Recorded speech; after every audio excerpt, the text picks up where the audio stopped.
စကားမှလေ bags နှစ်ခုရှိနေရလေပြင်ထားလေပြောပြချင်ပေါ့နော်တချို့ user တွေက bags မှမသိပဲနဲ့ဒီတိုင်းပဲအသုံးနေပြီတာမျိုးရှိလို့အကုန်လုံးသိပါအောင်ပေါ့နော် mobile အဓိကတော့ mobile မှာတုံးတဲ့သူတွေအဓိကပြဿနာတက်တာဆိုတော့ video lesson တွေကြည့်တဲ့ခါကျရင် video ကပြီးကနေကြတော့ချင်းအပြီးကြီးမ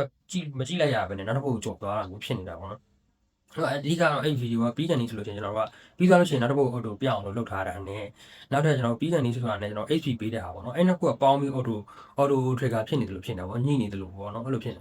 ဆိုတော့အခုအဲ့ဒါလေးပြင်ပြီးရအောင်နော်အဲ့တော့အဲ့ video တွေကိုတေချာအဆုံးထိပြန်ကြည့်လို့ရပြီဆိုတာရေးပြောပြချင်တာရယ်နောက်ထပ် back တစ်ခုကကျွန်တော်သူကဒီ resources တွေကအရင်တော့ download ဆွဲလို့ရှိရင်သူကဖွင့်လိုက် download ဒီ file တွေကိုဖွင့်လိုက်တာနဲ့ new tab မှာ tab ပွင့်တယ်ပေါ့နော် PDF ဆိုလို့ရှိရင်ပေါ့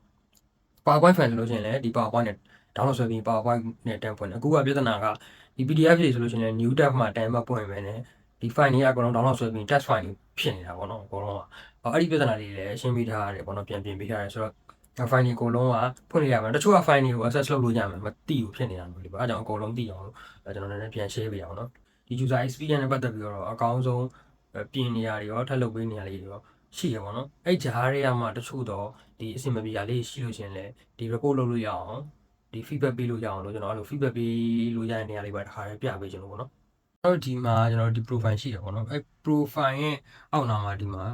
give feedback ဆိုတဲ့နေရာရှိတယ်အဲ့ဒါလေးကိုဝင်ပြီးတော့ကျွန်တော်တို့မှာ feedback ပေးလို့ရတယ်ပေါ့နော်အဲ့ feedback မှာကျွန်တော်ဒီ feature နဲ့ပတ်သက်ပြီးတော့မှ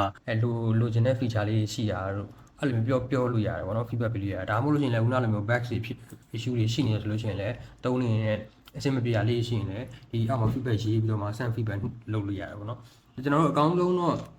user experience ကောင်းအောင်ပိုကောင်းတဲ့ပို interactive ဖြစ်အောင်တော့ကြိုးစားနေပေါ့နော်အဲ့ဂျားတွေကမှအဲ့လိုမျိုး issue လေးတွေရှိလို့ရှိရင်တော့ဒီလိုမျိုးလေး feedback ပေးလို့ရပါတယ်